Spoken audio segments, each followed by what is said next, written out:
బీఆర్ఎస్‌ను BC సమాజం క్షమించదు. జాతీయ BC సంక్షేమ సంఘం ఖమ్మం జిల్లా అధ్యక్షులు నారాయణవరపు శ్రీనివాసరావు మాట్లాడుతూ, గడిచిన 10 ఏళ్లలో టీఆర్ఎస్ పాలనలో బీసీలను అణచివేసిన విధానాన్ని బీసీ సమాజం మర్చిపోదని జాతీయ బీసీ సంక్షేమ సంఘం ఖమ్మం జిల్లా అధ్యక్షులు నారాయణవరపు శ్రీనివాసరావు అన్నారు. గురువారం నాడు స్థానిక సత్తుపల్లిలోని కాంగ్రెస్ పార్టీ క్యాంపు కార్యాలయంలో విలేకరుల సమావేశాన్ని నిర్వహించారు. ఈ సమావేశాన్ని ఉద్దేశించి నారాయణవరపు శ్రీనివాసరావు మాట్లాడుతూ, ఇటీవలన కాంగ్రెస్ పార్టీ కులగణనను అసెంబ్లీలో ఆమోదించడంతో యావత్ తెలంగాణ బీసీ ప్రజానీకం సంతోషంగా ఉందని, దేశంలోనే ఎక్కడ లేని విధంగా తెలంగాణ రాష్ట్రంలో కాంగ్రెస్ పార్టీ కులాల వారీగా జనాభా లెక్కలను తీయడం సంతోషకరమని ఆయన అన్నారు. రిజర్వేషన్లో బీసీలకి అందిస్తానని చెప్పడం యావత్ తెలంగాణ రాష్ట్రంలో ఉన్నటువంటి బీసీ సమాజం మొత్తం కూడా హర్షిస్తా ఉంది, మరి మద్దతు పలుకుతా ఉన్నాం. ఈనాడు మరి గత దశాబ్దాలుగా అన్ని రంగాల్లో విద్యాపరంగా, ఉద్యోగపరంగా, రాజకీయంగా, మరి ఉపాధి రంగాల్లో కూడా బీసీ సమాజం అంతా వెనకబడ్డదని, కాబట్టి ఈ రాష్ట్రంలో, ఈ దేశంలో కూడా బీసీలని జనగణంలో మరి కులాల వారీగా లెక్కలు తీయాలని, తద్వారా మాత్రమే రిజర్వేషన్లు అమలు చేసినప్పుడు మరి ఈ సమాజంలో ఉన్నటువంటి బీసీలకి న్యాయం జరుగుతుందని చెప్పేసి తెలంగాణ రాష్ట్రంలో ఉన్నటువంటి బీసీ మేధావులంతా కూడా పెద్ద ఎత్తున ఆందోళన కార్యక్రమాలు చేపడుతున్నటువంటి నేపథ్యంలో మరి కాంగ్రెస్ పార్టీ అధినాయకుడు రాహుల్ గాంధీ గారు ఈ రాష్ట్రంలోనే కాదు, ఈ దేశవ్యాప్తంగా కూడా తప్పకుండా జనాభా లెక్కలు జరగాలి, జనాభా లెక్కల్లో కులాల వారీగా లెక్కలు తీసి జనాభా నిష్పత్తి ప్రకారం రిజర్వేషన్లు అమలు చేసినప్పుడు మాత్రమే బలహీన వర్గాలకి న్యాయం చేకూరుతుందని చెప్పేసి వారు ఎన్నికల ముందు మరి వారు ఇచ్చినటువంటి ప్రకటన హామీ మేరకే మరి ఈనాడు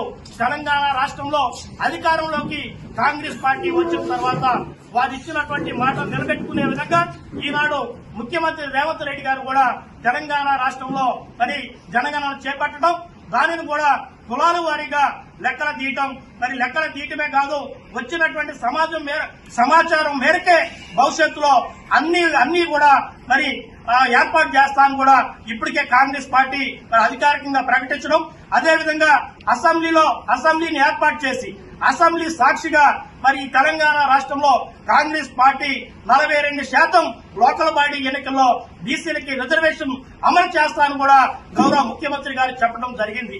మరి ఏదైతే గతంలో మరి ఏనాడు కూడా బీసీలను పట్టించుకున్నటువంటి 2 పర్యాయాలు ఈ రాష్ట్రంలో అధికారంలో ఉన్నటువంటి బీఆర్ఎస్ పార్టీ ఈనాడు కాంగ్రెస్ పార్టీ బీసీల పక్షాన నిలబడి బీసీల ఆత్మగౌరవం కాపాడేటువంటి ప్రయత్నం చేస్తా ఉంటే మరి బీఆర్ఎస్ పార్టీ దానిని కూడా విచ్ఛిన్నం చేసి తప్పుడు ప్రజల్ని తప్పుదో ఇచ్చేటువంటి ప్రయత్నం కూడా ఈ రాష్ట్రంలో బీఆర్ఎస్ పార్టీ చేస్తా ఉన్నది కూడా మీకు తెలియజేస్తా ఉన్నా.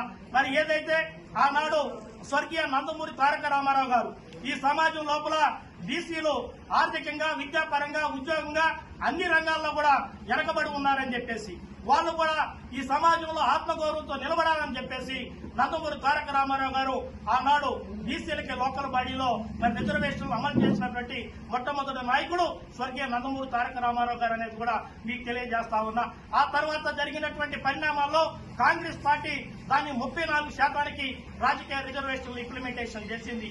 కానీ గతంలో మరి ఈ రాష్ట్రాన్ని పరిపాలించినటువంటి బీఆర్ఎస్ పార్టీ మాత్రం 34% ఉన్నటువంటి లోకల్ బాడీ రిజర్వేషన్ ని 21%కే తగ్గించింది. అత్యంత దారుణంగా ఖమ్మం జిల్లాలో కేవలం 9% మాత్రమే ఇంప్లిమెంటేషన్ చేయడం వల్ల ఈ జిల్లాలో బీసీ మరి నాయకత్వం మరి మనుగడ లేకుండానే పోయిందనేది కూడా చెబుతా ఉన్నా. గత పరిపాలన అంతా కూడా బీసీలను అణగదొక్కేటువంటి ప్రయత్నమే చేసింది. అదేవిధంగా ఇవాళ రాహుల్ గాంధీ గారి నాయకత్వంలో పెద్ద ఎత్తున ఇక్కడ జనగణన కార్యక్రమం చేపడితే మరి బీఆర్ఎస్ పార్టీ నాయకులు బహిరంగంగానే ప్రకటన చేయడం జరిగింది.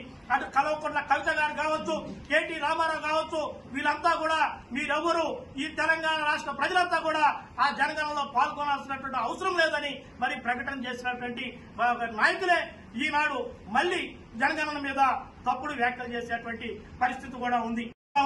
నువ్వు బీసీల మేర కోసం ఈ కాంగ్రెస్ పార్టీ ఒక గొప్ప కార్యక్రమాన్ని, ఒక చారిత్రాత్మకమైనటువంటి కార్యక్రమాన్ని చేపడితే ఆ కార్యక్రమాన్ని విచ్ఛిన్నం చేసేటటువంటి మరి మీరు మీ అటువంటి నాయకులు ఇవాళ మాట్లాడేటువంటి నైతిక హక్కు మీకు లేదని కూడా ఇవాళ నేను చెబుతా ఉన్నా.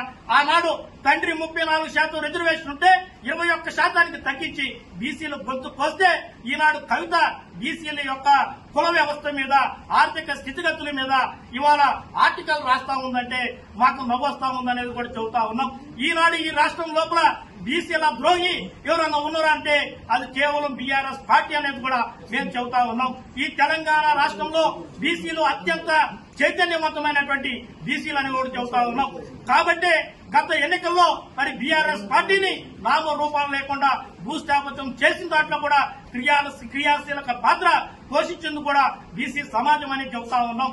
కాబట్టి ఇప్పటికైనా మీరు ఉన్నది ఉన్నట్టుగా మాట్లాడి ఏదైతే కాంగ్రెస్ పార్టీ ఇవాళ బలహీన వర్గాల పక్షాన్ని నిలబడి, ఇవాళ బీసీ సమాజం పక్షాన్ని నిలబడి బీసీలకు మేలు చేసేటువంటి కార్యక్రమం ఉందో దానికి మద్దతు పలకాలే తప్ప మీరు మరి దాన్ని విచ్ఛిన్నం చేసే ప్రయత్నం చేస్తే ఈ సమాజంలో ఉన్నటువంటి బీసీలంతా కూడా దాన్ని తిప్పకొడతామని చెబుతా ఉన్నాం. ఈనాడు ఒక బీఆర్ఎస్ఏ కాదు, బీఆర్ఎస్ తొత్తుగా ఉన్నటువంటి ఇవాళ బీజేపీ కూడా మరి మా పార్టీ మీద అవాక్కులు చవాక్కులు పేలేటువంటి పరిస్థితి చూస్తా ఉన్నాం. ఇవాళ బీసీల మీద ఆ పార్టీకి ఏదో అత్యంత ప్రేమ ఉన్నట్టు ఇవాళ వరకపోస్తా ఉన్నారు.